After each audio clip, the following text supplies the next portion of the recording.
Bonjour, aujourd'hui dans cette capsule, je vous présente un outil qui ressemble beaucoup à l'outil Classroom Screen, mais je vous parle de celui-ci qui s'appelle DigiScreen tout simplement, puisque gratuitement, il est possible d'enregistrer vos ressources, d'enregistrer votre tableau pour pouvoir le réutiliser dans un autre contexte.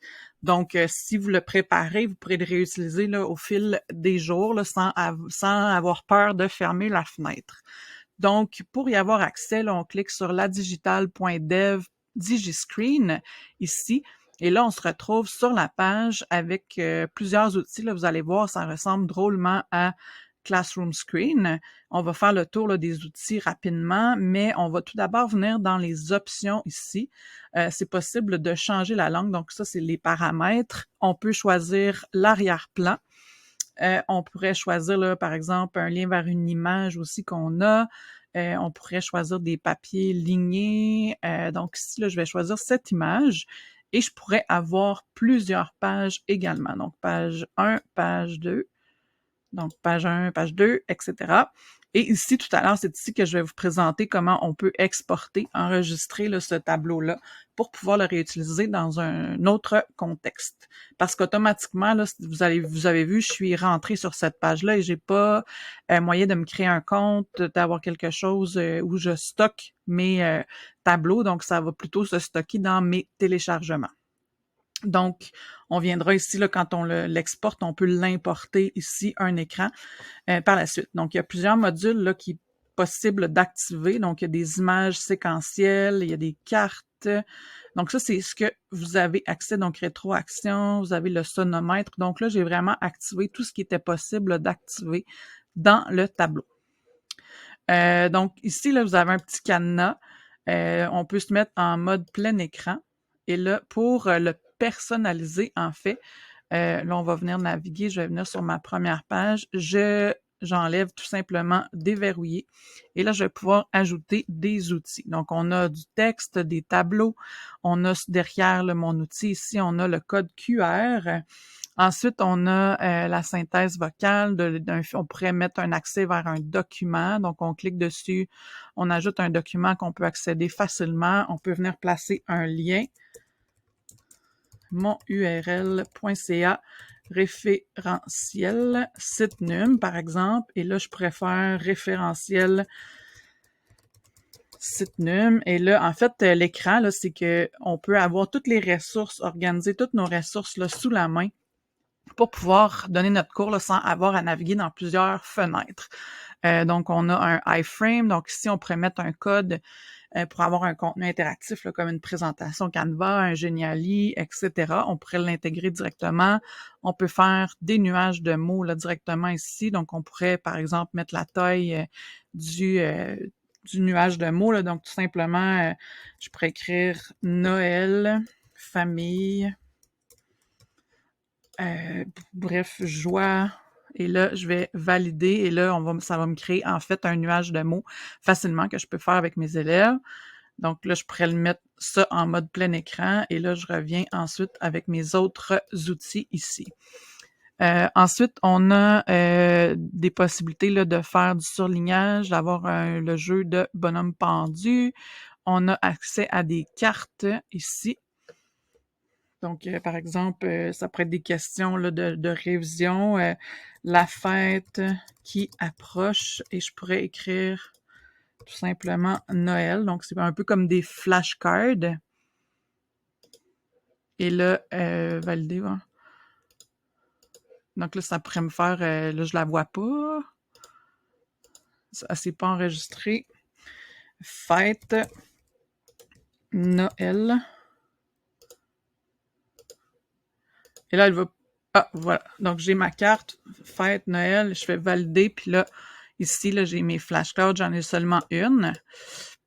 Donc là, je l'ai fermé. Ensuite, on pourrait avoir... vous avez là des tirages au sort. Là, je les ai vraiment toutes mis, donc c'est difficile de s'y retrouver. Il y a plusieurs options là, de tirage au sort. Ça pourrait être des fichiers audio, donc une chanson qu'on écoute, par exemple. On pourrait glisser, déposer quelques fichiers audio ici. Ensuite, on a la roue aussi, donc encore là, c'est pour un tirage au sort. On pourrait avoir une histoire, donc combien d'images, donc pour faire une petite activité rapide avec les élèves, 6 images. Et là, donc on peut demander aux élèves de nous inventer une histoire à partir de ces images. Je vais fermer ça. On peut avoir un plateau de jeu ici, donc pour faire avancer, sélectionner une image. Donc là, on pourrait nombre de pions, 2, 3 pions, puis on pourrait choisir. Donc là, on a nos pions qu'on peut faire avancer. Là, je vais le déplacer ici. Ensuite, on a des comptes à rebours, des chronos qu'on peut placer. Ensuite, on a des pictos qu'on peut utiliser. On a le sonomètre. Donc ici, ensuite, on a une horloge qu'on pourrait venir placer à temps plein pour qu'on puisse voir l'heure. On peut créer des groupes. Ici, là, donc, on peut placer une liste d'élèves séparés par une virgule, puis nombre de personnes par groupe, on pourrait dire 4, et là, ça nous fait nos équipes facilement. On pourrait placer un calendrier pour savoir quand, c'est quelle date est le vendredi, le volume, donc sensibilité 4, et on pourrait démarrer. Donc là, on a accès à, quand on fait trop de bruit, à la sensibilité de bruit. La rétroaction, donc on pourrait avoir des effets. Bon, bref, on peut s'amuser longuement avec tout ça. On peut avoir des grilles, on peut faire des captures d'écran, on peut annoter. Et là, comme je vous l'ai fait tout à l'heure, on peut le mettre en mode plein écran. Et là, j'ai mis plusieurs outils. Donc, ce qui est intéressant, c'est qu'on peut venir exporter cet écran-là. Donc là, ça va être dans mes téléchargements. Et parce que là, quand je ferme oh, j'ai oublié de vous montrer avant d'aller le rechercher, je vais vous montrer qu'il est possible de verrouiller, puis on a des outils d'annotation, là. Donc, on peut retrouver, là, comme on peut venir travailler avec des formes, on peut venir annoter notre tableau. On peut avoir un pointeur aussi, là, qui nous montre où on travaille. Bref, vous voyez là qu'il y a vraiment plusieurs outils. Donc là, je vais enlever les outils d'annotation et je vais le débarrer.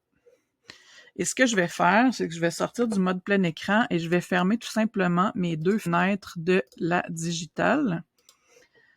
Donc, DigiScreen, je recherche ça à nouveau, je viens ici et là, vous allez voir, j'ai perdu complètement là, ce que j'avais fait. Donc, je peux venir cliquer sur la roue ici. Et là, je vais faire importer un écran. Là, donc, j'en ai quelques-uns qui se sont placés. Là, je vais prendre le dernier. Donc, l'heure, c'est vraiment le dernier que j'ai fait. Oui, donc, on va choisir celui-là.